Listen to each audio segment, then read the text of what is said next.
Salut, c'est Simon. Je m'embarque pour une aventure de 3 mois à travers l'ouest de la France pour rencontrer des dirigeants et dirigeantes pour porter un nouveau regard sur eux. Je pars sans assistance, en Solex, donc je sais pas trop dans quoi je m'embarque, mais en tout cas je vous embarque pendant 3 mois. Alors, c'est par où la direction ?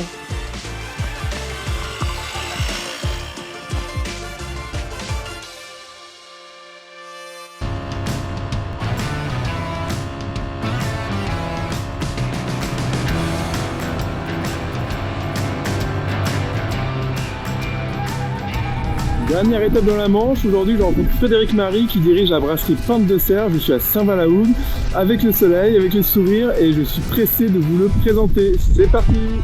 On est dans ta brasserie, c'est ça? C'est ça, la nouvelle acquisition d'un nouveau bâtiment, 1200 mètres carrés. On manquait de place, on a une belle croissance tous les ans. Donc on a installé 400 mètres carrés de salle de brassage, plus tout le stockage, et puis on va faire un magasin devant avec un concept d'estaminet normand. Génial. Et là en fait j'ai envie qu'on aille dans un endroit un peu particulier, parce que pour tout dire on s'est croisés il y a 2 jours. Je suis arrivé un peu en avance à Saint-Val-la-Hougue, et tu m'as vu en train de manger à la terrasse d'une boulangerie, et tu m'as dit « Ah mais c'est la boulangerie de mon frère ». Et il me semble que tu m'as aussi montré une chambre tout en haut et que c'était ta chambre d'enfant. C'est vrai. Et là je me suis dit, bah, pourquoi pas aller rouler vers là-bas, puis en même temps je te poserai des questions, parce que j'ai pas mal de questions à te poser. Est-ce que ça te va? Allez, c'est parti. On y va. Donc tu es originaire de Saint-Val, c'est ça? C'est ça, d'un petit endroit qu'on appelle le Val de Serre. Ah bah voilà, c'est la panne sèche. Tu veux que je pousse? Allez. Allez. 1, 2, 3. Ah c'est dur, hein, excuse-moi.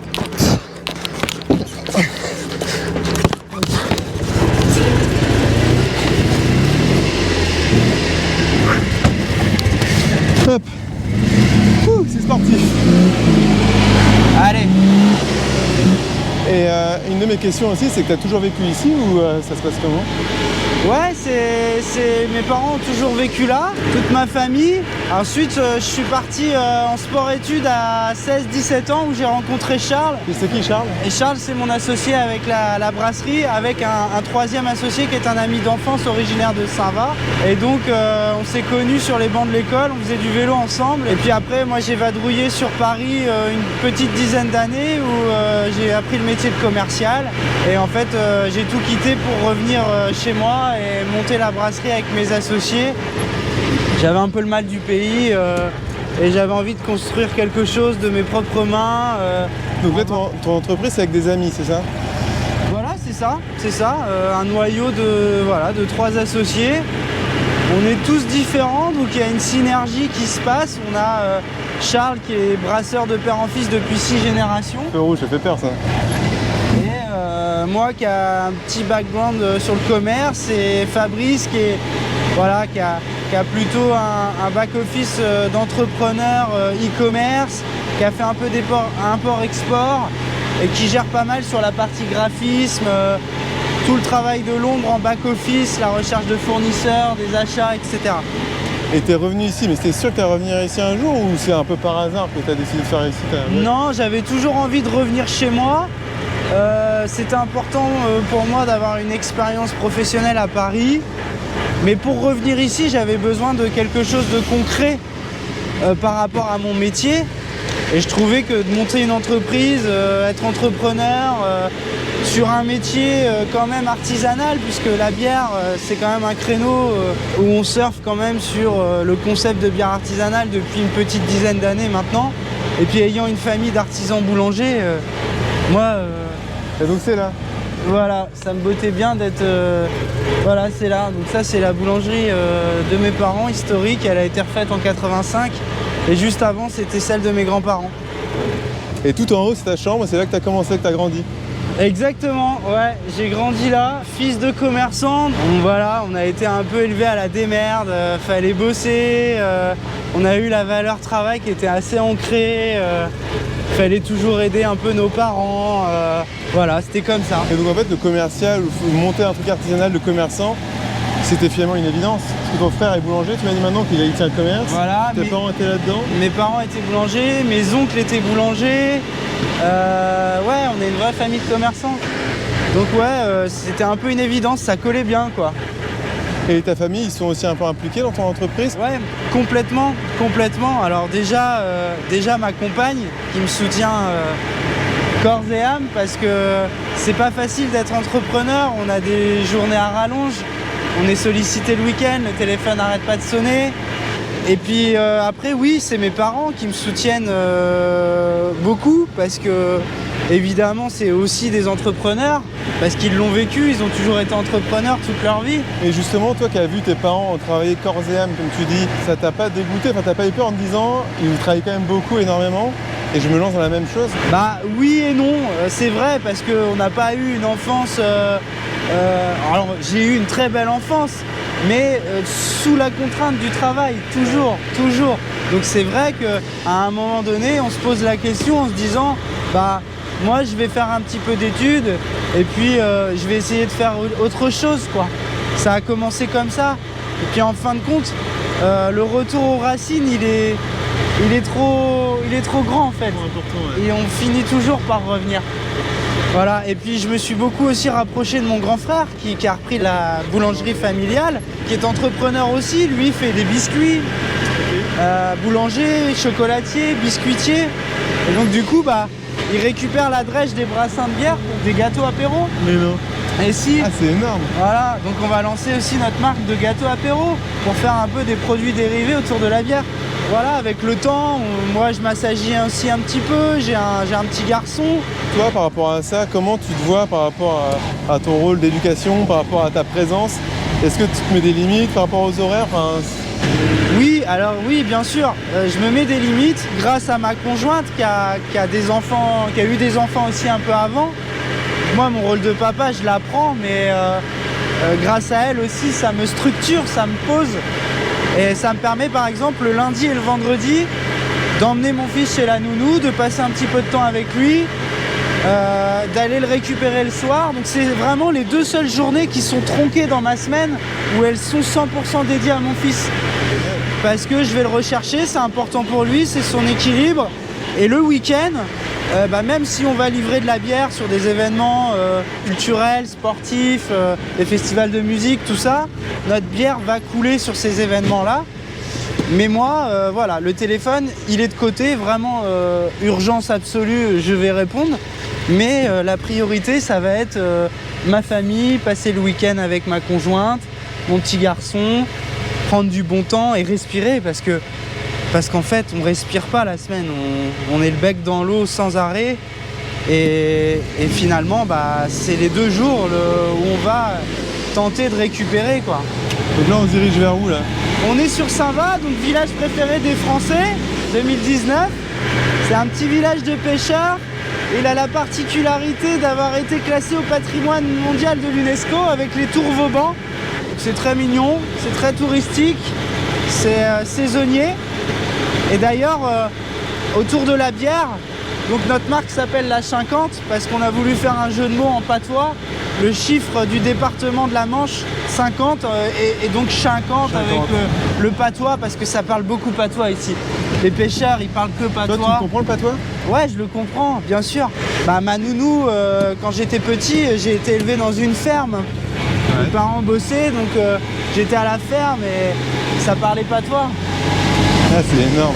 Hier au sel, j'ai été traquer les vagues dans le kio, mon Dieu. On dirait un peu du ch'ti, en fait. Un peu, ça se rapproche, ouais. Là, on arrive sur le gros fort de la Hougue. Et historiquement, sur la coopérative de la Pointe de Serre, il y avait une marque qui avait été déposée, c'était un pot de crème. Et c'était l'image de la Hougue dessinée au fuseau.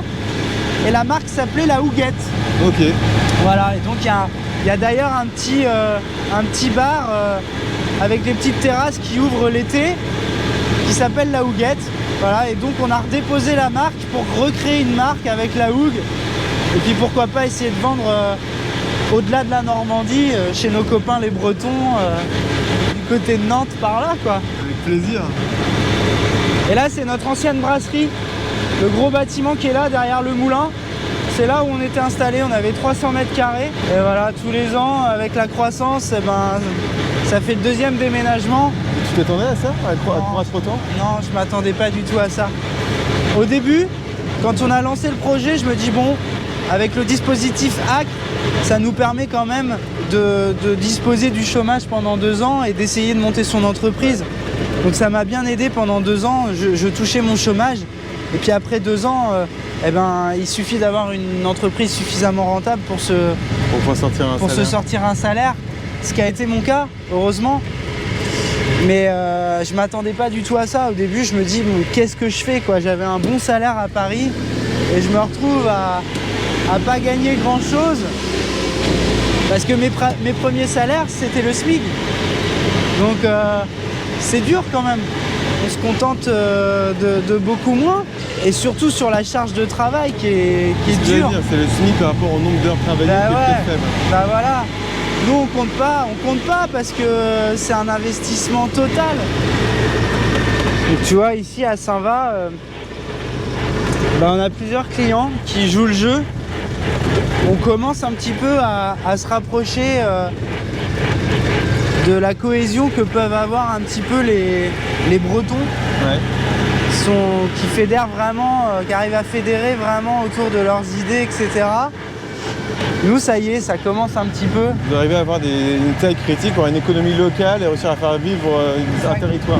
Exactement, ça commence à être très tendance. C'est un peu peut-être l'avenir de travailler plus à proximité et plus avec des entrepreneurs et des gens qui font vivre leur région. Exactement, le circuit court, il est en vogue. Voilà, avant, il y avait des gros distributeurs de boissons qui avaient un petit peu des situations monopole. Et aujourd'hui, en fait, l'émergence des brasseurs artisans fait que des commerçants, des bars, des restaurants, des hôtels, des cavistes, des épiciers se disent on joue la carte du local parce qu'on est en direct, on vend quelque chose qui a une histoire.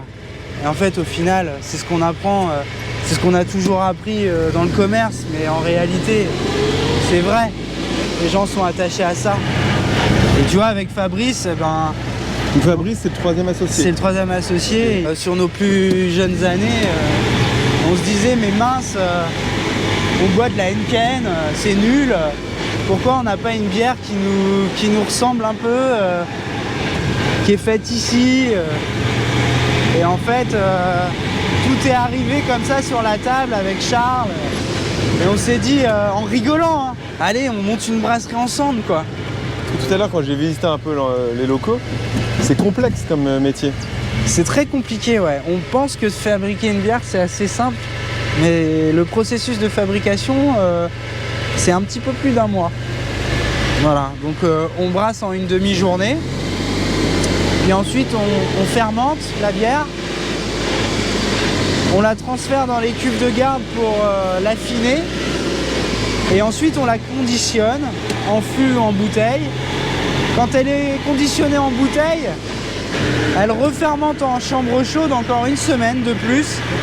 Ensuite, elle est stockée, elle est livrée chez nos clients. Donc le processus est très très long. Donc ça représente aussi un investissement matériel qui est assez lourd. T'as pas eu peur quand tu t'es engagé dans les investissements lourds financièrement?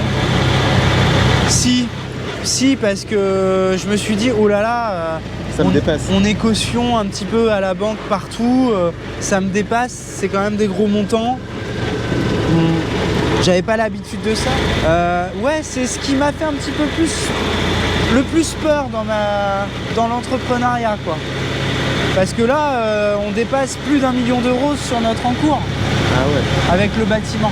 Donc il faut savoir grandir tout doucement et puis réussir à structurer l'entreprise pour s'entourer des bonnes personnes. Et donc là, on arrive sur ton site, on arrive dans les locaux. C'est ça. Donc, on est dans la zone artisanale, vraiment à l'entrée de Saint-Va. C'est un beau bâtiment qui va nous permettre de faire un estaminet normand. Les gens vont pouvoir consommer sur place, acheter un petit peu de bière s'ils le souhaitent. Et puis pourquoi pas faire un petit peu d'événementiel avec des gens qui pourraient nous permettre de proposer leurs services pour faire à manger, pour faire des planches de charcuterie, des choses comme ça, et puis diffuser des matchs de foot, des choses comme ça. Voilà, c'est le projet d'après. Créer un lieu convivial pour rassembler les gens. Exactement. Parce que, évidemment, on travaille avec les professionnels, mais comme on est quand même sur un lieu touristique, l'idée c'est quand même de se dire On va faire venir les gens, ils vont visiter, ils sont quand même assez curieux de se dire moi je veux aller voir à quoi ressemble une brasserie, quoi.